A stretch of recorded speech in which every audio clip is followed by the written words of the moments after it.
देख रहे हैं केवल सच न्यूज। नमस्कार, केवल सच न्यूज में आपका स्वागत है और मैं हूं आपके साथ भारती मिश्रा। झारखंड में इन दिनों भाजपा एवं कांग्रेस मुक्त सरकार बनाने का मुद्दा गरमाया हुआ है। पहले जयराम महतो ने इस तरह की बात कही थी और अब सरयू राय भी मुख्यमंत्री हेमंत सोरेन को नसीहत दे डाली। अब सवाल यह उठता है कि क्या यह मात्र राजनीतिक बयानबाजी है या इसमें कुछ सच्चाई भी है। इस संबंध में बात करने के लिए इस वक्त हमारे साथ जेवीएम प्रवक्ता धीरज दुबे जी हैं। तो चलिए इनसे जुड़ते हैं और सारी बातों की जानकारी लेते हैं। बहुत बहुत स्वागत है आपका। बहुत बहुत धन्यवाद। पहले जयराम महतो और अब सरयू राय कह रहे हैं कि झारखंड में भाजपा एवं कांग्रेस मुक्त सरकार बनाने की बात, इस पर आपका क्या कहना है? देखिए, विधायक जयराम महतो जी हों या आदरणीय विधायक सरयू राय जी हों, दोनों के वक्तव्य से एक चीज तो समझ में आती है कि दोनों की भावना माननीय मुख्यमंत्री हेमंत सोरेन के प्रति साफ है और दोनों का ये विश्वास है कि झारखंड राज्य को बेहतर तरीके से अगर कोई चला सकता है और मुख्यमंत्री के रूप में तो माननीय मुख्यमंत्री हेमंत सोरेन जी हैं। और उन्होंने अपनी भावना को प्रकट किया है, हम उसका सम्मान करते हैं। वो चाहते हैं कि माननीय मुख्यमंत्री जी को किसी भी परिस्थिति में हम उनका समर्थन मिलेगा और आगे वो सरकार चलाने में मदद करेंगे। तो ये तो पार्टी तय करती है, हमारे केंद्रीय अध्यक्ष हैं और माननीय मुख्यमंत्री भी हैं आदरणीय हेमंत सोरेन जी, ये उनको तय करना है। फिलहाल हम लोग अभी कांग्रेस और राजद के साथ गठबंधन में, और याद से नहीं है, 2019 के चुनाव के पहले ही तय हुआ था और उस गठबंधन धर्म को माननीय मुख्यमंत्री जी बखूबी निभा रहे हैं। तब भी निभा रहे हैं जब राष्ट्रीय जनता दल के एक विधायक हुआ करते थे और उस एक विधायक को माननीय मुख्यमंत्री जी ने कैबिनेट में स्थान दिया था। लोकसभा में जबकि झारखंड मुक्ति मोर्चा कम सीटों पर चुनाव लड़कर और बेहतर प्रदर्शन करती है, फिर भी कांग्रेस को लोकसभा में बड़ा भाई मानती है और बड़ा भाई के नाते उनको ज्यादा सीट देकर झारखंड में उनको एक गठबंधन धर्म की भूमिका को माननीय मुख्यमंत्री हेमंत सोरेन जी ने निभाया है। तो ये एक सैद्धांतिक व्यक्ति हैं, जमीर वाले व्यक्ति हैं। वो अपनी निष्ठा को, अपने कार्यशैली से जनता को उन्होंने दिखाया है कि झारखंड को कैसे चलाना है और गठबंधन धर्म को भी निभाया है। तो फिलहाल मेरा जयराम महतो जी को और सरयू राय जी का धन्यवाद है कि उन्होंने अपना भावना प्रकट किया और उनकी आस्था माननीय मुख्यमंत्री जी की ओर है, तो हम इसका स्वागत करते हैं। आपको क्या लगता है कि झारखंड में बिना भाजपा और कांग्रेस का कोई अस्थायी सरकार संभव है? देखिए, ये तो परिस्थिति और समय पर निर्भर करेगा, लेकिन वर्तमान में मुझे नहीं लगता है कि ये इन सारी बातों का कोई मोल है। 56 सीटों के साथ जो है हमारा गठबंधन राजद के साथ, सीपीआई के साथ और कांग्रेस के साथ ये मिलकर हम लोग झारखंड में चला रहे हैं और एक अच्छा नेतृत्व दे रहे हैं। सामाजिक कल्याण की अगर आप योजनाओं को देखिएगा, कई चीज़ों को लोग मैया समान योजना तक ही सीमित हो जा रहे हैं, लेकिन इसके अलावा यूनिवर्सल पेंशन स्कीम के माध्यम से जिस तरह की योजना चलाई गई है, महिलाओं को जो सशक्त किया गया है, एक लंबी चौड़ी कह सकते हैं कि लिस्ट है। उसको शायद हम लोग यहाँ पर रखना चाहेंगे तो शायद दर्शक बोर हो जाए, लेकिन एक बार जनता को ये बड़े बड़े प्रचार के तरीके जो आज देश में हावी हो गए हैं, उनसे भी बाहर निकल के ये जानने का प्रयास करना चाहिए कि आखिर झारखंड में कितनी योजनाएं चल रही हैं और धरातल पर उसका इम्पैक्ट कितना है और कितने लोग लाभान्वित हो रहे हैं और इससे समाज को सबसे बड़ा सशक्त करने में क्या योगदान होगा। सबसे बड़ी बात अभी एक बात दिमाग में आ रही है कि 2019 से हम साथ साथ हैं कहने वाले पार्टी अचानक से असम में जाकर के दोनों के रास्ते अलग क्यों हो गए?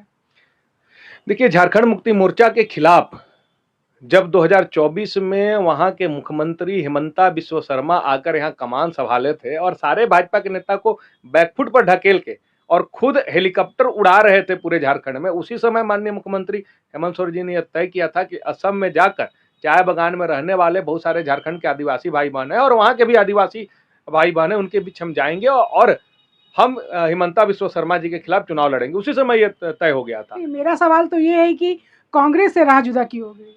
कांग्रेस से राह जुदा की बात नहीं है। हम तो बोल रहे हैं गठबंधन धर्म का पालन माननीय मुख्यमंत्री हेमंत सोरेन जी ने किया, लेकिन बिहार में जब गठबंधन धर्म निभाने की बारी आई तो कांग्रेस और राजद ने दिखाया, जनता ने ये देखा कि उन्होंने गठबंधन धर्म में कैसा साथ निभाया है।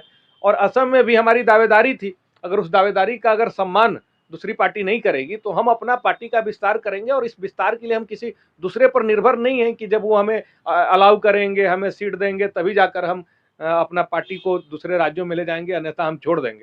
तो हम अपने बलबूते पर लड़ेंगे, हम वहां प्रतिनिधित्व देंगे जहां जनता हमारा प्रतिनिधित्व की मांग करेगी। और माननीय मुख्यमंत्री हेमंत सोरेन जी को आज जनता चाह रही है कि झारखंड के अलग अलग कोने में आदिवासियों की आवाज बने, और ये तब से है जब आदरणीय स्वर्गीय दिसोम गुरु शिबू सोरेन जी के प्रति टकटकी लगा के लोग देखते थे। आज ये कहने में कोई हिचक नहीं कि देश के अगर सबसे बड़े आदिवासी नेता के रूप में किसी को जाना जाता है तो आदरणीय दिसोम गुरु शिबू सोरेन जी हैं। तो क्या ये माना जाए कि ये बिहार चुनाव का बदला है? नहीं, कोई बदला की बात नहीं है। अगर हमें चुनाव लड़ना है, हम चाहते हैं कि चुनाव लड़े, और ये चुनाव अगर साथ लड़ते तो शायद इससे कांग्रेस को फायदा ही होता, ये तो गठबंधन को भी फायदा होता। लेकिन अगर कोई पार्टी दरकिनार करके चलना चाहेगी या हमारी भावनाओं को सम्मान नहीं करेगी या कोई रणनीति के तहत हम वहां अगर असम में चुनाव लड़ रहे हैं तो हमारा ये लोकतांत्रिक हक है, हम उसको उसके तहत जो है वहां पे चुनाव लड़ेंगे और जीतेंगे। हमारा पूरा विश्वास है जिस तरह का समर्थन मिल रहा है। कल तो एक टीवी चैनल में जदयू के प्रवक्ता ने समर्थन भी कहा कि आप वहां 1-2 सीट लाएंगे। हमने धन्यवाद दिया था कि चलिए कम से कम 1-2 सीट तो आप यहाँ बैठे बैठे दे रहे हैं। अभी आपने गठबंधन धर्म की बात की, तो कांग्रेस ने भी अभी हाल में ही सत्ता में बने रहने के लिए या मुख्यमंत्री का अपमान किए जाने पे अपने ही पार्टी के समर्थित कार्यकर्ता जो लंबे समय से कांग्रेस के लिए समर्पित है, उनको पार्टी से 3 साल के लिए निकासित किया। तो आप कैसे कह रहे हैं कांग्रेस गठबंधन धर्म नहीं निभा रहा है? देखिए, कांग्रेस पार्टी का अपना नियम सिद्धांत है, वो किस रूप में चल रही है, उनके नेता कब कहाँ पलामू में क्या बयान देते हैं, हजारीबाग में क्या बयान देते हैं और गोड्डा में क्या बयान देते हैं, ये उनको आकलन करने की जरूरत है। कांग्रेस पार्टी के बातों पर झारखंड मुक्ति मोर्चा क्या प्रतिक्रिया देगा? अपने नेताओं को देखिए, और वो नेता सही कर रहे हैं कि गलत कर रहे हैं। पार्टी को लगा होगा कि वो गलत कर रहे हैं तभी निष्कासित किया है। तो ये झारखंड मुक्ति मोर्चा पर ना ही कोई इसमें कोई एहसान किया गया है और ना ही इस पर झारखंड मुक्ति मोर्चा की कोई प्रतिक्रिया होनी चाहिए। उन्होंने अपने पार्टी के नेता को निकाला, किस वजह से निकाला ये बेहतर रूप से कांग्रेस जानती होगी। अपने ही समर्पित कार्यकर्ता जो है योगेंद्र साव, उनके राजनीतिक कैरियर की 3 साल के लिए बलि दी कांग्रेस ने, फिर भी उसे सांपों से तुलना किया जा रहा है, सांपों की संज्ञा दिया जा रहा है जेएमएम के द्वारा। इस पर क्या कहिएगा? देखिए, हमारे केंद्रीय महासचिव और केंद्रीय प्रवक्ता हैं सुप्रियो भट्टाचार्य जी, उनके द्वारा अगर कोई वक्तव्य कहा गया है तो वो सोच समझ के इस बात को अपनी ओर से रखे होंगे। और इस पर एक कार्यकर्ता होने के नाते मुझे लगता है कि जो हमसे सीनियर नेता का बयान है उस पर कोई सुधारात्मक बयान या कोई टिप्पणी उचित नहीं होगा। अच्छा, मुख्यमंत्री हेमंत सोरेन के दिमाग में भी क्या वो भाजपा और कांग्रेस मुक्त सरकार बनाने को लेकर के कोई राजनीतिक रणनीति चल रही है? देखिए, अब तो मेरे पास महाभारत के संजय वाली कोई दिव्य दृष्टि नहीं है कि मैं यहाँ से देखकर बता दूं कि माननीय मुख्यमंत्री हेमंत सोरेन जी क्या सोच रहे हैं। लेकिन मुझे एक चीज़ जरूर पता है, मैं बहुत कम उम्र से छात्र जीवन से इस पार्टी के साथ मेरी जुड़ाव हुई थी। माननीय मुख्यमंत्री हेमंत सोरेन जी के मन में हमेशा झारखंड की बेहतरी की बात चलती है, झारखंड की हक अधिकार की बात चलती है। झारखंड वासियों, जब हम आदिवासी और मूलवासी बोलते हैं तो हमारा कहने का मतलब है कि जो झारखंड में निवास कर रहे हैं, जिसके लिए झारखंड लड़कर लिया गया है, उनके लिए माननीय मुख्यमंत्री जी हमेशा सचेत हैं, हमेशा क्रियाशील हैं और उनका यही मकसद है कि हम झारखंड को कैसे आगे ले जाएं। और अभी उसका परिणाम दिख रहा है कि कई सूचांकों पर, कई आप देखिएगा आंकड़ों में झारखंड बहुत बेहतर प्रदर्शन किया है। वर्तमान में जो परिस्थिति चल रही है, अपने ही सरकार में रहते हुए कांग्रेस विपक्ष की भूमिका में नजर आ रहा है, तो इसका क्या कारण हो सकता है? ये लोकतंत्र है।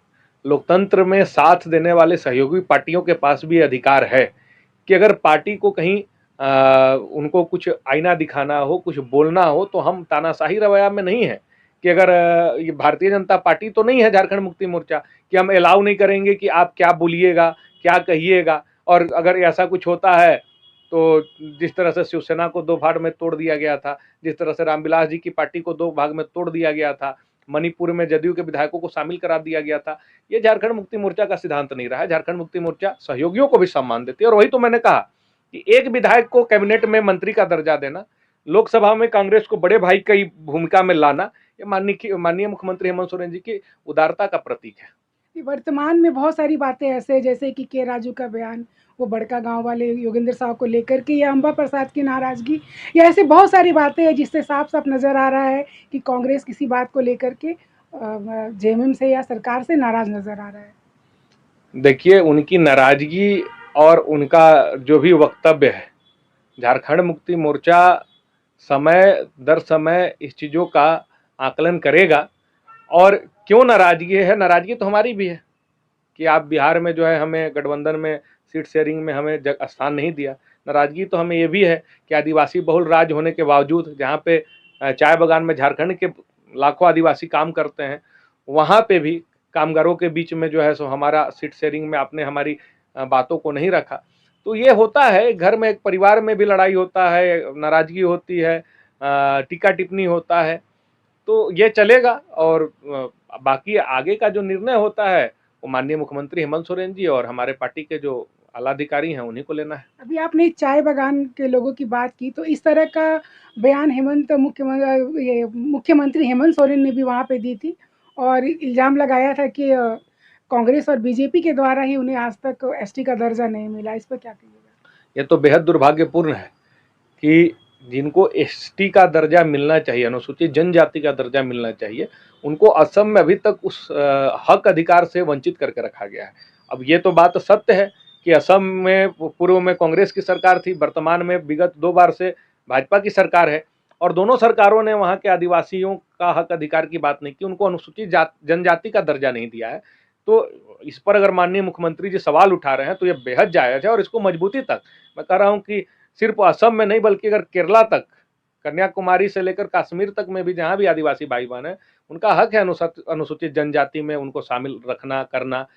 11 करोड़ की लगभग में उनकी जनसंख्या है, अगर उनका ही हक अधिकार नहीं मिलेगा तो हम, और माननीय मुख्यमंत्री हेमंत सोरेन जी अगर उनकी बात को नहीं उठाएंगे तो बाकी जो कठपुतली हैं भारतीय जनता पार्टी के, जिनको वो बना देते हैं, किसी किसी पद पे बैठा देते हैं, उनसे तो हम उम्मीद भी नहीं करते हैं कि वो आदिवासियों के हक अधिकार की बात करेंगे। वर्तमान में मुख्यमंत्री हेमंत सोरेन आदिवासी नेता के एक बड़े चेहरे के रूप में उभरे हैं और साथ में कल्पना सोरेन को भी लोग बहुत पसंद कर रहा है। झारखंड में भी चुनाव प्रचार में उनकी अहम भूमिका रही, तो ये दोनों की जोड़ी असम में क्या रंग लाएगी? देखिए, बड़े नेता के रूप में माननीय मुख्यमंत्री हेमंत सोरेन जी आज अगर उभरे हैं तो उसके पीछे माननीय मुख्यमंत्री हेमंत सोरेन जी का संघर्ष, माननीय आदरणीय स्वर्गीय दिसोम गुरु शिबू सोरेन जी का संघर्ष। कोई अपना जीवन में इतना महत्वाकांक्षी हो जाता है कि अपना और अपने परिवार को चलाने के लिए लोग व्यस्त हो जाते हैं, पूरा जीवन इसी में गंवा देते हैं। एक व्यक्ति जिन्होंने इस समुदाय को, आदिवासी समुदाय के हक अधिकार के लिए लंबी लड़ाई लड़ा, यहाँ तक कि देखते ही गोली मारने का जिस पर आदेश, उन्होंने लंबी लड़ाई लड़े। उसके बाद आज झारखंड मुक्ति मोर्चा का वट वृक्ष बनकर तैयार हुआ है और उस संघर्ष को सहनशक्ति के साथ, सरलता के साथ और संघर्ष के साथ माननीय मुख्यमंत्री हेमंत सोरेन जी आगे बढ़ा रहे हैं। परिणाम कि लोकसभा में चुनाव प्रचार से रोकने के लिए उनको जेल में डाला गया, पार्टी को तोड़ने का प्रयास जो है भारतीय जनता पार्टी ने भी किया, उसके बावजूद भी हम लोग तटस्थ रहे और झारखंड के हितों में लगातार फैसले माननीय मुख्यमंत्री हेमंत सोरेन जी ले रहे हैं। तो ये उनके मेरा संघर्ष का सवाल जरिया। था कि दोनों की जोड़ी असम में क्या रंग लाएगी, कल्पना सोरेन और हेमंत सोरेन, क्या उम्मीद रखते हैं आप? देखिए, बेशक कल्पना सोरेन जी की क्षमता को तो आप लोगों ने भी देखा है और नारी शक्ति किसी भी क्षेत्र में, आज देखिए पत्रकारिता के क्षेत्र में आप हमारे साथ बैठी हुई हैं, असीम क्षमता है उनके पास। एक महिला घर को भी संभालती है, बच्चों का परवरिश भी करती है और घर से बाहर निकलकर अर्थव्यवस्था का भी इंतजाम करती है। असीम संभावना है और कल्पना सोरेन जी में जो क्षमता है, नेतृत्व क्षमता है, वाक्पटुता है, वो झारखंड मुक्ति मोर्चा को और धार दे रहा है। और कह सकते हैं कि जिस क्राइसिस में जेएमएम को भारतीय जनता पार्टी ले जा रही थी, उसी क्राइसिस से एक नेत्री का जन्म हुआ और वो नेत्री जो है हमारे लिए एक बहुत ही बड़ा मजबूत पिलर साबित हो रही है। और दोनों जोड़ी मिलकर माननीय मुख्यमंत्री हेमंत सोरेन जी और कल्पना सोरेन जी बेहतर रिजल्ट देंगे। असम में बिना झारखंड मुक्ति मोर्चा के सहयोग का सरकार नहीं बनने जा रही है। अच्छा, मेरा आखिरी सवाल है आपसे कि अगर भाजपा और कांग्रेस मुक्त सरकार बनाने की बात अगर सोचती है पार्टी, तो तीसरा विकल्प क्या होगा?